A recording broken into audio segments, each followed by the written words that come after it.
Bonjour à tous, bonjour à tout le monde.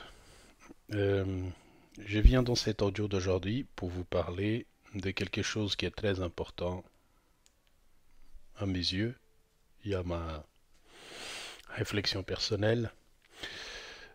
Euh, vous parlez dans cet audio du renoncement. Ça veut dire le renoncement qui nous amène à la liberté. Pourquoi je vous parle de ça? Le renoncement nous amène à la liberté. Parce que nous avons beaucoup de mal à comprendre qu'en renonçant à certains aspects de notre existence ou à certaines manifestations de notre vie physique ou des choses que nous faisons dans notre vie personnelle nous amènent d'une certaine façon automatiquement à une liberté. Quelle est cette liberté? Cette liberté, c'est celle de pouvoir se déplacer et de pouvoir évoluer dans une constante assez, on va dire, plus harmonieuse. Parce que la majorité des personnes qui sont sous l'influence de la matière sur Terre ou de la matière terrestre s'accrochent énormément à des dogmes, à des perceptions, à des visions, à des idées, à des pensées, à des histoires, à des perceptions, à des tas de choses qui les empêchent de renoncer et ensuite les empêchent de se sentir libres. Et pourquoi je vous dis ça? Parce que nous comprenons mal ce qui est la liberté de soi. Ça veut dire qu'est-ce qu'est la liberté de ne pas avoir des partis politiques, ne pas avoir des religions personnelles, ne pas avoir des convictions et on va dire un cadre spécifique à quelque chose, quelle qu'elle soit, avoir une perception sur ce qui est la sexualité, ce qui est vrai, ce qui est faux, la relation famille, femme, mari, enfant, tante, oncle, père, mère, bref, tous ces concepts qui font l'espèce humaine, en fait, empêchent la liberté de l'être parce qu'il n'a pas de renoncement de sa part. Je ne dis pas de renoncer à avoir une famille, à avoir une religion ou à avoir une croyance. C'est simplement d'observer, observer, observer, chaque fois observer. Parce que quand nous observons, nous devenons des êtres qui sommes plus libres dans notre choix et dans notre suite des événements, disons ainsi. Le renoncement à les accroches terrestres nous amène à une autre partie de nous-mêmes qui n'est plus du tout, il n'est pas du tout humaine. Elle est une autre chose, elle est une autre entité, disons ainsi, qui est à l'intérieur de nous. Elle est déjà là. Hein. Elle n'est pas assise quelque part. Elle est déjà là. Elle est manifestée. Et elle vit l'expérience. La question, c'est que le renoncement, ça veut dire renoncer à les libertés, renoncer à sa liberté, vous amène à la, comment je pourrais dire ça, à une sorte de vous êtes enfermé, vous voyez, dans une sorte de boîte. Vous êtes complètement accroché à ça. En fait, vous prenez cette boîte imaginaire que vous avez en face de vous, vous prenez que tout ce qui vient de là, c'est la vérité. Et en fait, la complexité de la nature existentielle, quelle qu'elle soit, dans n'importe quel plan, dans n'importe quel état, est beaucoup plus vaste, beaucoup plus complexe. Par conséquent, beaucoup plus difficile à percevoir quand nous sommes dans le non-renoncement.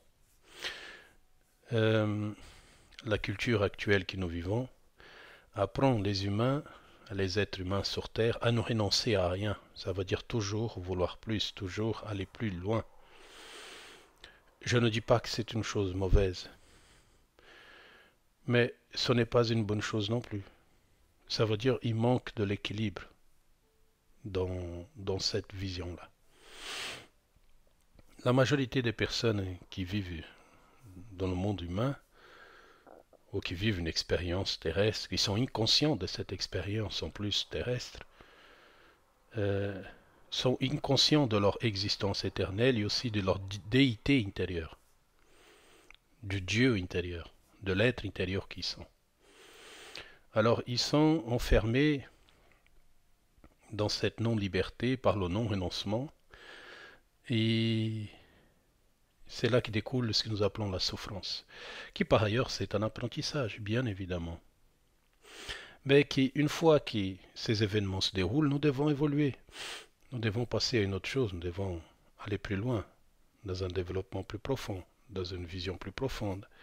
Ça veut dire ne pas s'accrocher à tout, ne pas dépendre de tout, qu'il soit émotionnel, sentimental, amoureux, passionnel, désir, toutes les choses en fait, toutes ces choses-là, qui nous sont qui en réalité juste une émanation du non-renoncement.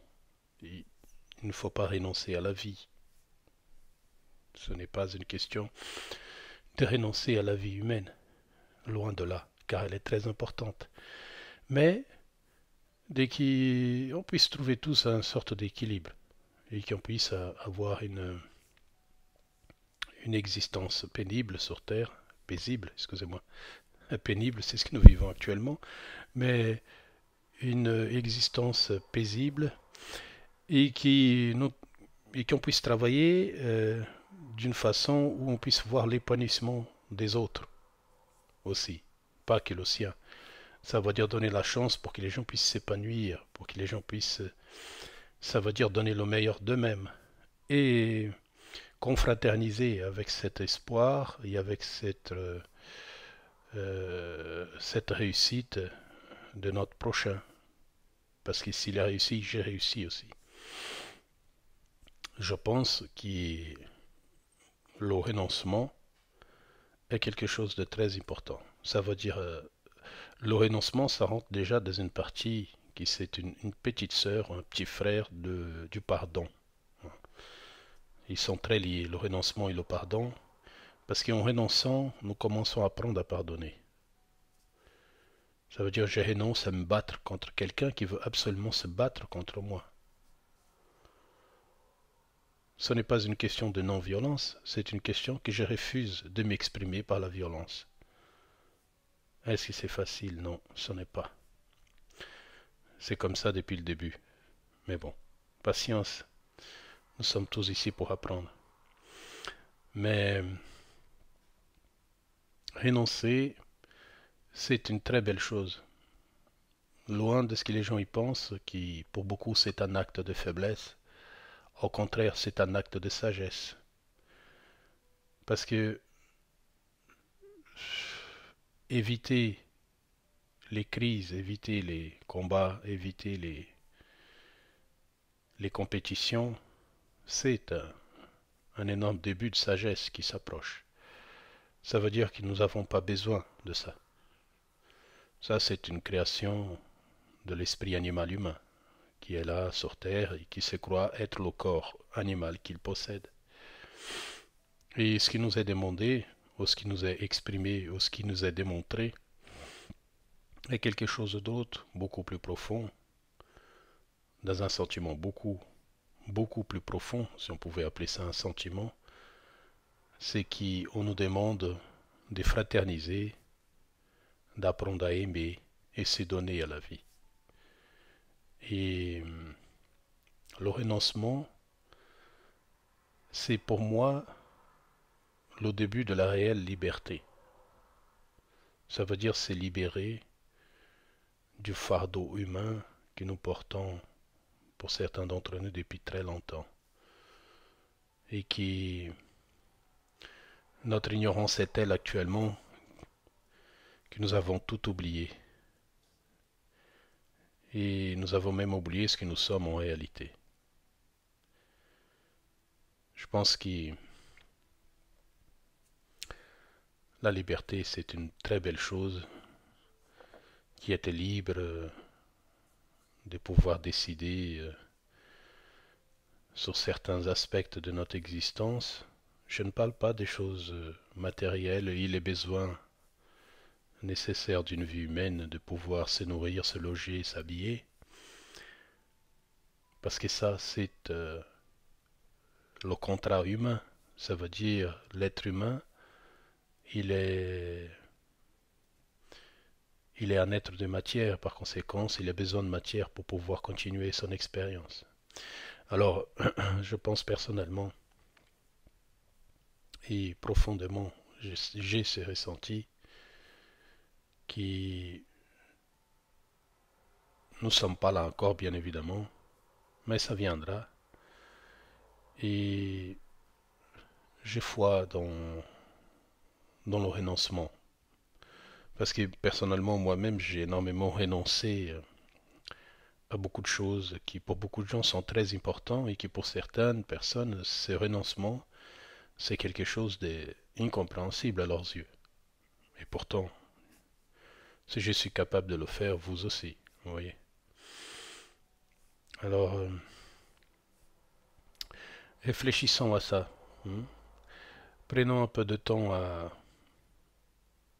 comprendre ce que nous sommes à l'intérieur pour comprendre le renoncement. Qui parfois renoncer à quelque chose, c'est faire un pas en avant, ce n'est pas faire un pas en arrière. Qui est-ce que réellement cette chose ou les choses que nous faisons ont réellement une vraie importance sous un point de vue de ce que je suis réellement? Ça veut dire qu'il y a tout le temps le même problème, une question d'équilibre à trouver entre le monde matériel et toutes les autres complexités, et toutes les choses, et toute la vie qui existe intérieure, qui se manifeste après la fin de l'utilisation de la chrysalide qui est ce corps. Le beau papillon qui va sortir de là-dessus, il sera rempli de plusieurs couleurs, de plusieurs beautés, des expériences personnelles que vous avez vécues. Et je pense qu'en renonçant, nous pouvons commencer à écouter une voix plus profonde qui vous dit d'apprendre à écouter et à observer et rester plus humble et plus calme dans votre réflexion. La vie que nous vivons aujourd'hui est passagère, alors apprenons à renoncer à des choses qui ne sont pas réellement importantes dans notre vie et utilisons cette expérience pour donner vraiment de l'importance à des choses qui sont réellement importantes pour nous, qui est l'amour, la compassion et le pardon, qui c'est la vraie bâtisse de l'être physique que vous êtes et qui persistera après dans votre corps spirituel ou dans votre vie post-vie physique. Voilà, je vous embrasse. J'espère que cette nouvelle audio sous le renoncement